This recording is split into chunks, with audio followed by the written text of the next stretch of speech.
चलिए दोस्तों, स्वागत है आप सभी का वर्ल्ड अफेयर्स चैनल पर। स्टार्ट करते हैं अपने आज के करंट अफेयर डेली बेसिस पर। यहाँ पर आप पढ़ सकते हैं quick point, organisation, special day, MCQ day, news of the day and PYQs. आप मेरा Telegram channel Aman sir Y officially join करें, थोड़ा आपको डेली 6 AM पर ये वीडियो अवेलेबल हो सके और कंटेंट अवेलेबल हो सके।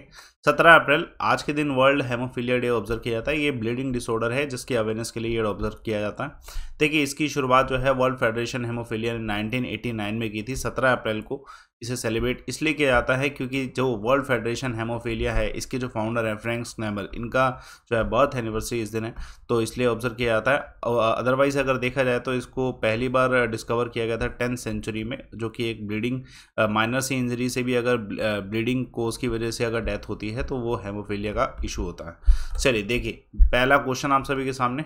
नरेंद्र मोदी जी के द्वारा अनवील किया गया है कितनी फीट का स्टैचू लॉर्ड हनुमाना का मोरबी गुजरात में? तो ये 108 फीट का है। हनुमान जयंती पे इसे इनॉग्रेट किया गया। ठीक है, इंपॉर्टेंट क्वेश्चन है, आ सकता है। वीडियो कॉन्फ्रेंसिंग के थ्रू किया गया था। 108 फीट का कहाँ पे? गुजरात में, मोरबी लोकेशन है। हाँ जी, इसका जो पूरा कॉस्ट आया है ये 10 करोड़ का कॉस्ट आया है। 2018 में इसकी शुरुआत की गई थी बनाने की, और चीफ मिनिस्टर जो है भूपेंद्र पटेल, ये भी इसमें उपस्थित थी वेन्यू में। उसके अलावा देखिए, ये जो है एक हनुमान जी 4 धाम प्रोजेक्ट है, पूरा सेंट्रल गवर्नमेंट के द्वारा किया जा रहा है, जिसमें इंडिया के नॉर्थ, साउथ, ईस्ट, वेस्ट में 4 लोकेशन में जो है ऐसे स्टैचू बनेंगे, जिसमें से एक जो है 2010 में जो है हिमाचल प्रदेश शिमला में बना दिया गया था। ठीक है, उसके अलावा जो है दूसरा यहाँ पे अब बनाया जा रहा है, गुजरात में कंप्लीट हो गया। उसके अलावा जो है रामेश्वरम में भी जो है एक लोकेशन पे बनाया जाएगा 3rd स्टैचू, और 4th का अभी डिसाइड होगा। देखिए दूसरा क्वेश्चन आप सभी के सामने। To improve the quality of life infrastructure in village, प्रधानमंत्री जो हैं इन्होंने हाल फिलहाल में डिस्ट्रिक्ट पंचायत मेंबर्स कौन सी स्टेट के हैं जिनसे मीट किया है? तो ये गुजरात के हैं। ठीक है, तो प्रधानमंत्री मोदी जी ने डिस्ट्रिक्ट पंचायत मेंबर जो गुजरात के, उनके साथ मीटिंग करी है और डिस्कस किया है कि किस तरीके से विलेज लाइफ को, ठीक है, अच्छा किया जा सकता है। लाइफ तो अच्छी होती है लेकिन इंफ्रास्ट्रक्चर जो है, फैसिलिटीज़, उनको भी अच्छा किया जाए। ठीक है, और रूरल डेवलपमेंट जो है उस पर फोकस किया जाए। डेफिनेटली कोविड-19 के समय जो है विलेज एरिया में भी अच्छे से प्रोटोकॉल को फॉलो किया गया है, जिसकी वजह से, ठीक है, ये रोकथाम हुई है। उसके अलावा महापंचायत सम्मेलन, इससे पहले जो है प्रधानमंत्री मोदी जी ने महापंचायत सम्मेलन में भी डिस्कस किया था पंचायती राज का क्या जो है बेनिफिट है।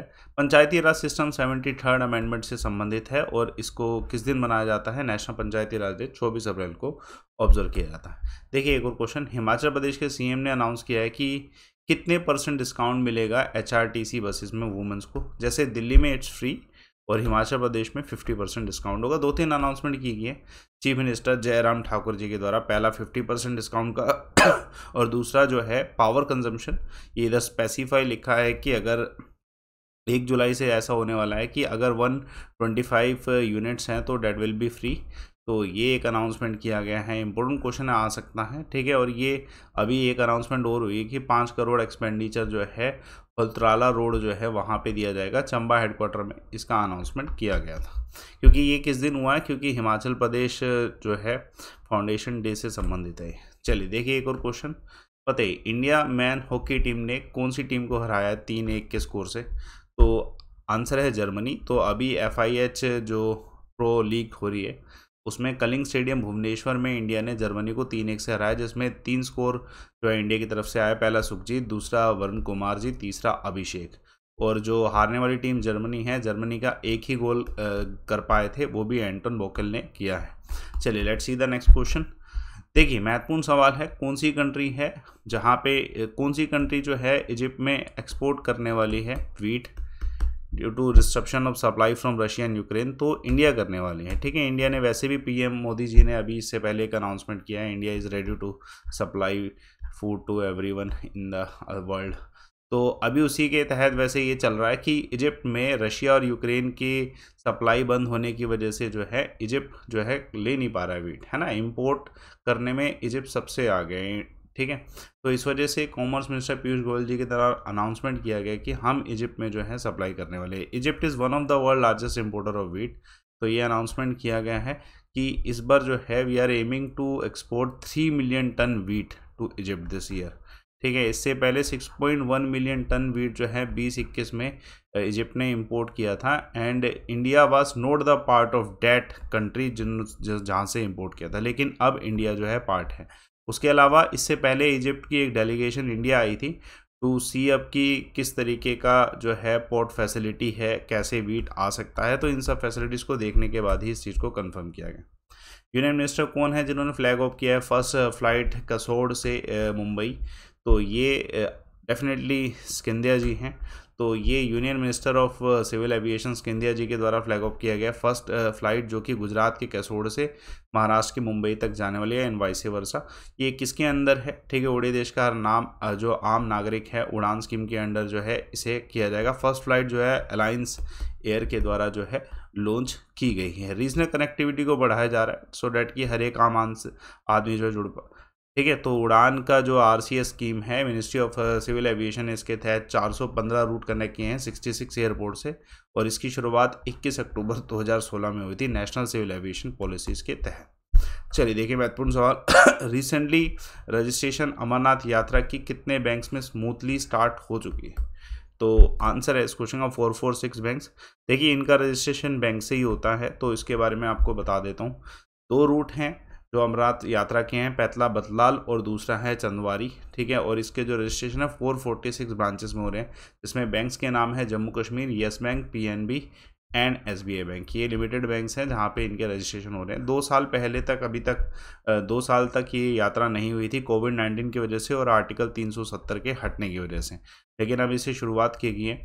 तो यात्री निवास जो बनाया गया है इस बार वो 32 करोड़ की लागत पे बनाया गया है, रामबन डिस्ट्रिक्ट में होने वाला है, जिसमें 3000 पिलग्रिम्स जो है स्टे कर सकते हैं। ये बहुत इंपॉर्टेंट है कि कहाँ पे ये बनाया गया है। चलिए देखिए, veteran television producer Golmaal actor Manju Singh जो हैं, ठीक है, इनका निधन हुआ है।